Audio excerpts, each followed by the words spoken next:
আবারও নিয়ন্ত্রণ রেখা বরাবর গোলাগুলি হয়েছে ভারত পাকিস্তানের মধ্যে। শুক্রবার সকালে কুপওয়ারা ও উরিতে পাল্টাপাল্টি গুলি চালিয়েছে দুই দেশের সেনারা। তবে এতে হতাহত বা ক্ষয়ক্ষতির কোনো তথ্য পাওয়া যায়নি। ভারতীয় গণমাধ্যমের বরাতে এ তথ্য জানা গেছে। দিল্লির দাবি, যুদ্ধবিরতি লঙ্ঘন করে আগে গুলি চালিয়েছে পাকিস্তানের সেনারা, জবাবে পাল্টা গুলি ছোড়ে ভারতীয় সেনারা। এদিকে সীমান্তবর্তী এলাকাগুলো ভোর পর্যন্ত ব্ল্যাকআউট ছিল। এর আগে ভারতের ক্ষেপণাস্ত্র হামলার জবাবে লাইন অব কন্ট্রোলে ব্যাপক গোলাবর্ষণ করে পাক বাহিনী। বৃহস্পতিবার ভারতীয় সেনাবাহিনী দাবি করে জম্মুর আখনুর, সাম্বা, কাঠুয়া সহ উদমপুর ও পাঞ্জাবের পাঠানকোটে হামলা চালিয়েছে পাকিস্তান। কয়েকটি সামরিক স্থাপনা টার্গেট করে ছুড়েছে ক্ষেপণাস্ত্র আর ড্রোন। এতে হতাহতের খবর পাওয়া যায়নি। তবে ভারতে হামলার কথা অস্বীকার করেছে পাকিস্তানের তথ্যমন্ত্রী আতাউল্লাহর দাবি, এ পর্যন্ত কেবল প্রতিরক্ষা ব্যবস্থা নিয়েছে তার দেশ। এক পাকিস্তানি পাইলটকে আটক করা হয়েছে বলেও জানিয়েছে ভারতীয় গণমাধ্যম। তবে এ খবর সত্য নয় বলে দাবি করেছে ইসলামাবাদ। এর আগে ভারতের বিরুদ্ধে ২৯টি ড্রোন ছোড়ার অভিযোগ করেছে পাকিস্তান। এতে নিহত হয়েছে ২ জন। ২৫টি ড্রোন ভূপাতিতের দাবিও করেছে তারা। এর আগে কাশ্মীরের নিয়ন্ত্রণ রেখা বরাবর পাকিস্তানি সেনাবাহিনীর গুলিতে ৪০ থেকে ৫০ জন ভারতীয় সেনা নিহত হয়েছে বলে দাবি করেছে ইসলামাবাদ। বৃহস্পতিবার কাতার ভিত্তিক সংবাদ মাধ্যম আল জাজিরা এবং পাকিস্তানের দ্য ডন এই তথ্য জানায়।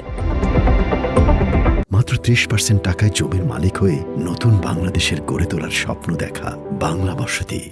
পাকিস্তানের জাতীয় সংসদের এক ভাষণে দেশটির তথ্যমন্ত্রী আতাউল্লাহ তারার বলেন, নিয়ন্ত্রণ রেখায় সংঘর্ষে পাকিস্তানের সশস্ত্র বাহিনী সফলভাবে পাল্টা জবাব দিয়েছে এবং এতে অন্তত ৫০ ভারতীয় সেনা নিহত হয়েছে।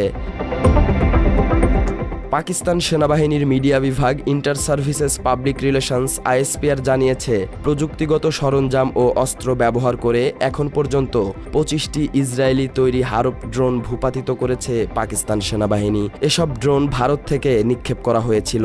এ নিয়ে বৃহস্পতিবার এক বিবৃতিও দেয় পাকিস্তান সেনাবাহিনীর মিডিয়া বিভাগ। কাতার ভিত্তিক সংবাদ মাধ্যম আল জাজিরা বলছে, পাকিস্তানের বিভিন্ন এলাকা থেকে ইসরায়েলি তৈরি হারপ ড্রোনের ধ্বংসাবশেষ উদ্ধারের দাবিও করেছে পাকিস্তান। এ সংক্রান্ত বিবৃতিতে বলা হয়, পাকিস্তানি বাহিনী শত্রুকে উপযুক্ত জবাব দিচ্ছে, তাদের সব উদ্দেশ্য ধ্বংস করছে। ভারতীয় পুলিশ জানিয়েছে, পুঞ্জ জেলায় ভারী গোলাবর্ষণে কমপক্ষে ১৬ জন বেসামরিক নাগরিক এবং ১ জন ভারতীয় সৈন্য নিহত হয়েছে।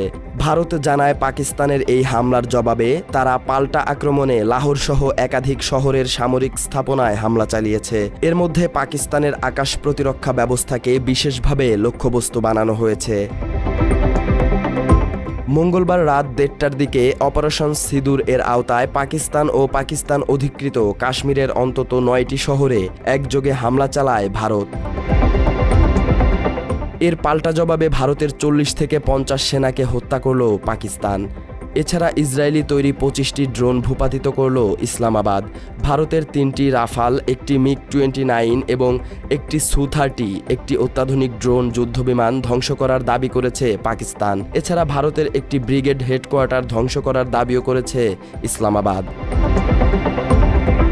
ইসলামাবাদের পক্ষ থেকে জানানো হয়েছে, ভারতের হামলার মোক্ষম জবাব দিতে শুরু করেছে পাকিস্তান।